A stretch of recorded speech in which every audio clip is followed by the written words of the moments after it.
All right, we're back for the second time today with some Cowboys breaking news. Earlier today, they signed Leighton Vander Esch, and just now, they've agreed to a deal with James Washington. So the Cowboys, at long last, after being the only NFL team who had not yet signed a outside free agent, the Cowboys have done so in wide receiver James Washington, formerly Oklahoma State. And of course, most recently with the Pittsburgh Steelers, the Cowboys did something. Is it the big splashy thing we wanted? No, but I do like this move. Again, can't be done yet, but I do like this pickup for the Cowboys. Now, we don't have the exact contract details right now, at least I don't have it as I sit here filming this live. I'm going to guess similar to what we correctly predicted with Leighton Vander Esch. We know it's a one-year deal. It's going to be cheap. This is going to be maybe $3 or $4 million. I wouldn't expect Washington to be able to command much more than that given his recent level of play. His best year by far was his second season all the way back 2019. 44 catches, 735 yards, 3 touchdowns.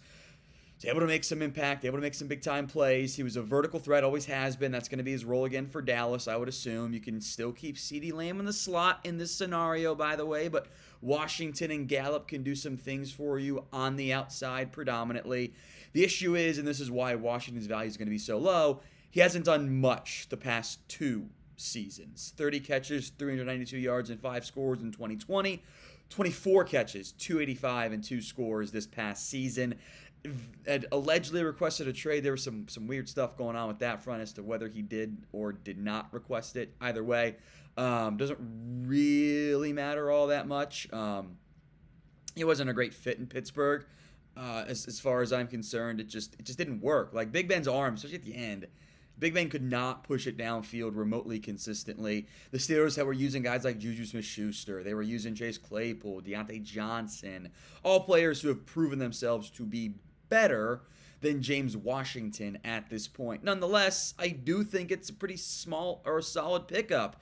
Again, this is taking care of your wide receiver need like the way I wanted to. Now, I wanted to keep Amari Cooper, but after you traded away Cooper, you signed Michael Gallup. He might not be ready for week 1. James Washington will be. It's a one-year deal for James Washington. So now you don't have to take a wide receiver top 100 if the value isn't there. If it is there, well, then you can still do it. And you can, bring Gallup along slowly back from his ACL injury. You can have James Washington play a smaller role because you're probably not going to pay him that much anyway. So I like the move.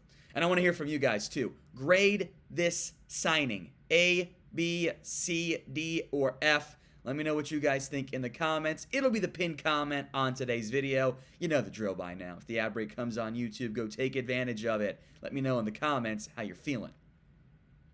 Let's look more now at where this wide receiver core sits overall for the Dallas Cowboys. CeeDee Lamb, in theory, is going to be elevated to the wide receiver 1 role. By the way, he's been good in the NFL. Like, he's not been a bust. I've seen that before, and I don't really get it. Has he been as productive as Justin Jefferson? No, he has not. But he's still been a really good football player for you and well worth your first-round pick. But now you want that year 3 breakup. He makes the hard catches look easy.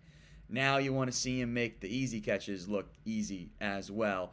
So you got Lamb, Gallup, kind of like I mentioned. I don't know if he's going to be ready, healthy in time for week 1. Hope that he is, but we'll see if he's back and ready to go or not, or if it's going to take a little bit more time for him to get healthy. Washington, again, he's got good body control. There's some outside vertical threat ability there. That's going to be his role. You still have Simi Fehoko. Malik Turner's out there as a free agent. I think the Cowboys would like to bring him back. It is contract dependent. You've heard me say that many a time, sometimes annoyingly so, I know. We'll see on that front. If Noah Brown's your receiver 6, or 5 even, you're exactly where you're supposed to be with him. A very cheap player, not guaranteed a contract spot. I know some of you guys like TJ Vasher, big body threat. Wouldn't mind getting one more big body at some point in the draft. And Brandon Smith also on the roster. So that's your overall wide receiver core. How you guys feeling about it? Rate the Cowboys wide receiver core for me right now on a scale of 1 to 100. How do you feel about where this Cowboys org is at in terms of the receiving core? Let me know down there in the comment section. Oh, by the way, make sure you guys are subscribed. 2 videos for you guys today. One on Leighton Vander Esch, one on James Washington, getting it out quickly, hence the at-home piece. And, wife and baby aren't here, so I get to not have to worry about waking baby Olivia up, which makes me feel good. So if you haven't already, subscribe. Help me feed my family, by the way. I kind of teased the draft side of it here. I'd like to see the Cowboys go draft a receiver still. I would say day 2, maybe early day 3, there are a lot of intriguing players that I think would benefit you and help you make your wide receiver room a little bit better. So, that could be an Alec Pierce.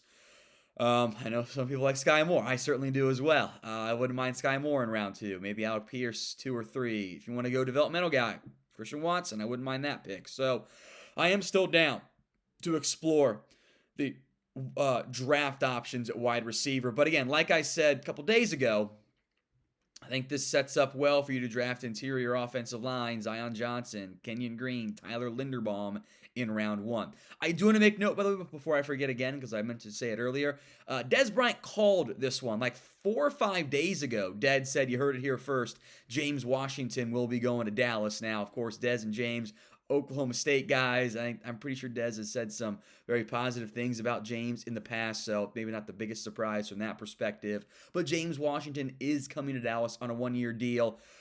Areas to be concerned, beyond just the lack of production. I don't know if you're going to get 2019 James Washington unless you give him a big-time volume, which is fine. That's okay. Drops have been a problem in the past as well. 5 drops in 2019, 4 in 2020, and then 2 this year, but your targets went down each and every single season. That should be a bit of a concern there, but Washington is coming back to Texas, played at Oklahoma State. It's from, I think, Stanford, Texas, if my memory serves me correctly. I might be off on that one, but I believe that's where he's from. Look, I'm fine with the move, man.